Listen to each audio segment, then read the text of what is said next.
Why have taxes? We're going to talk about taxes now. Well, to have a civilized government, government requires taxes, it requires revenue, and taxes are one method of paying for the services we receive, building roads, highways, schools, traffic lights, a whole variety of services government provide to us. You'll know something very important about taxes if I compare them to voluntary trade. Taxes are coercive.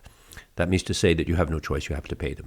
If you decide that you want to buy a Big Mac, well, you choose to buy it or not buy it. It's up to you. But in the case of taxes, you have no choice. There are a variety of ways of avoiding. We'll look a little bit at this. But basically, if you're living in the jurisdiction, you could leave the jurisdiction. You could leave, for example, Quebec and go elsewhere, but you're still in Canada. So you have to pay taxes to the federal government. Potentially you could leave the country, although interestingly, in the United States, for example, if you are a U.S. citizen, you still have to file an income tax, regardless of where you live in the world, as long as you are a U.S. citizen. You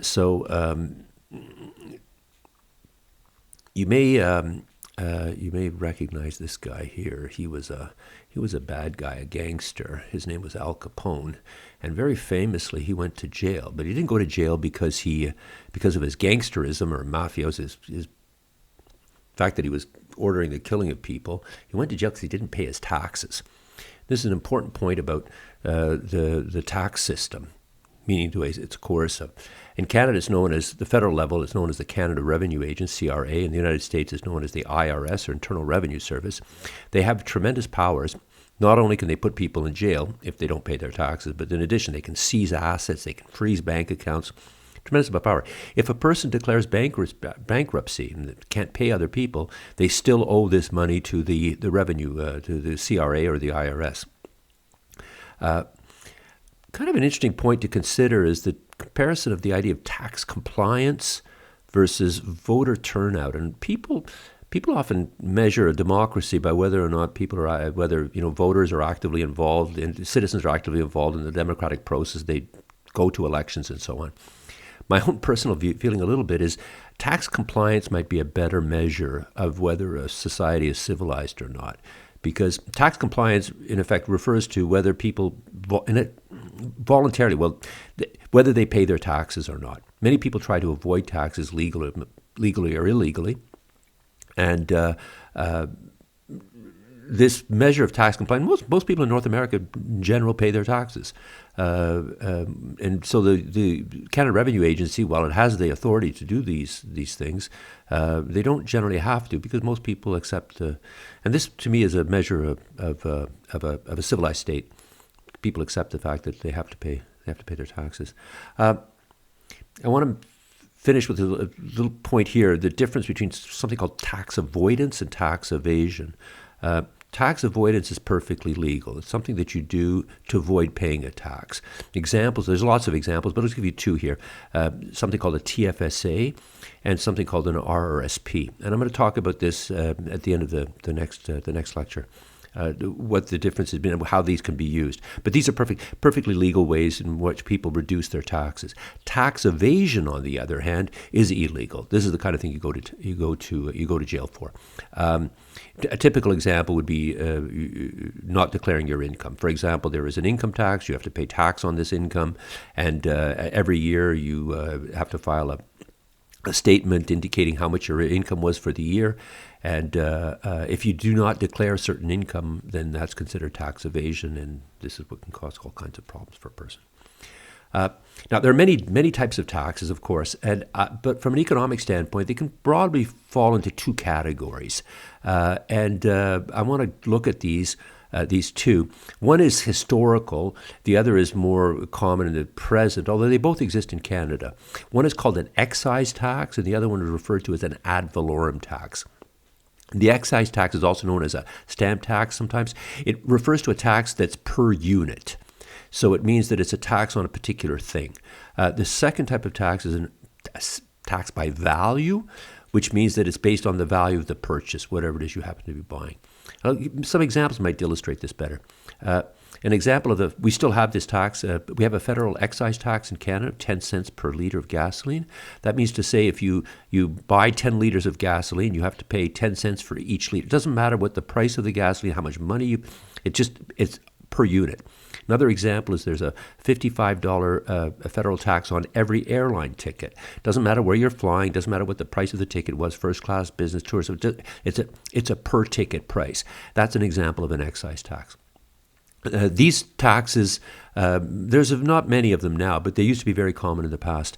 An ad valorem tax is by value. So, for example, if you go to a Dollarama and you buy something, you pay 15 cents, $1.15. That's the combined GST and PST, which is 15%. If you buy a big TV at Best Buy, well, then you pay $1,000, but you pay $150 for the sales tax. So that means to say the sales tax is based on the value of the item you're purchasing. Income tax is another example of an ad valorem tax, where the percentage is based on what your income is.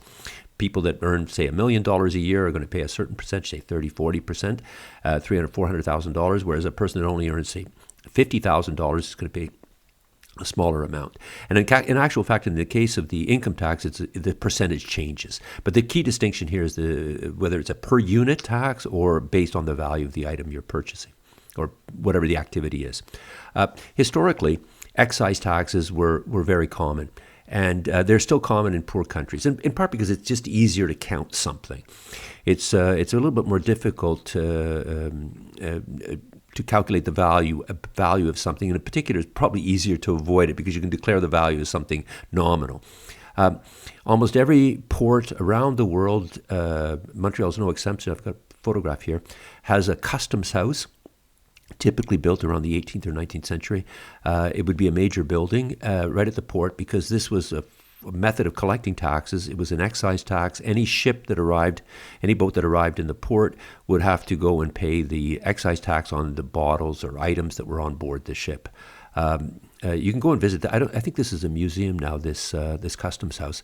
As I say, over time, governments in Canada, for example, rely less and less on these excise taxes and much more on sales taxes, or ad valorem taxes, rather.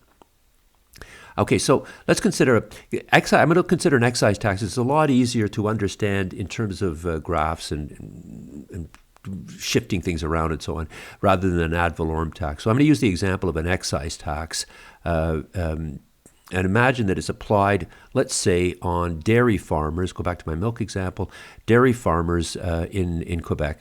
So we'll say that the government, as I write the government like this now, G-O-V like this, imagine it applies an excise tax on dairy farmers.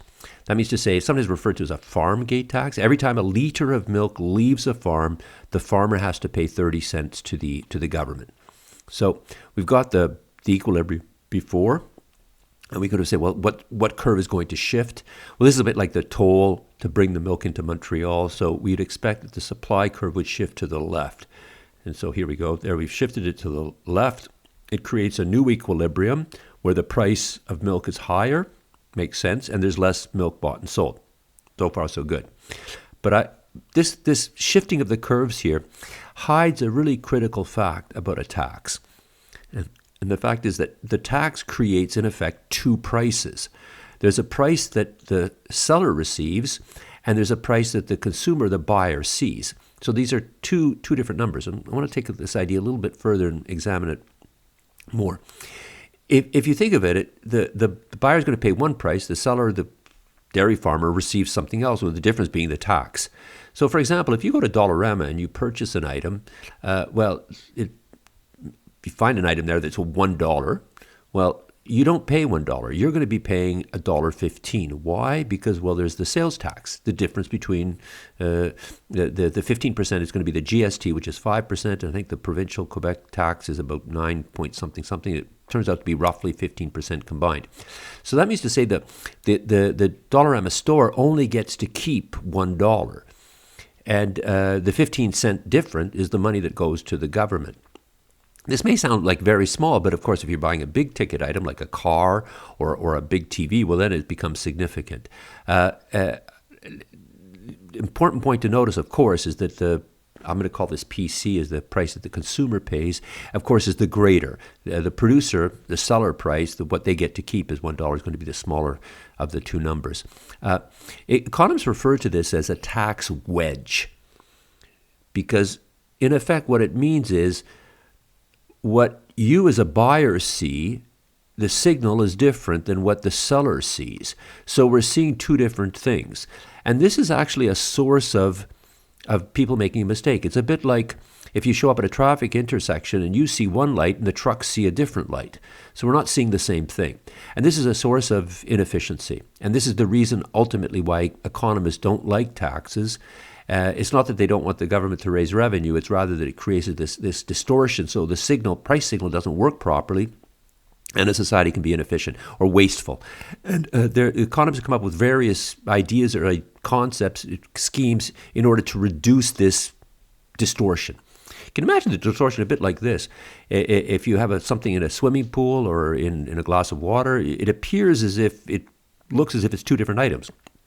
Another way to view this is if you have a job, you're working part-time, you receive your pay statement probably as a PDF file, maybe by email, and often you will just look at the number. Typically it's down here in the bottom right-hand side. That's your net pay. That's the number you care about because that's the amount of money that's going to be put into your bank account.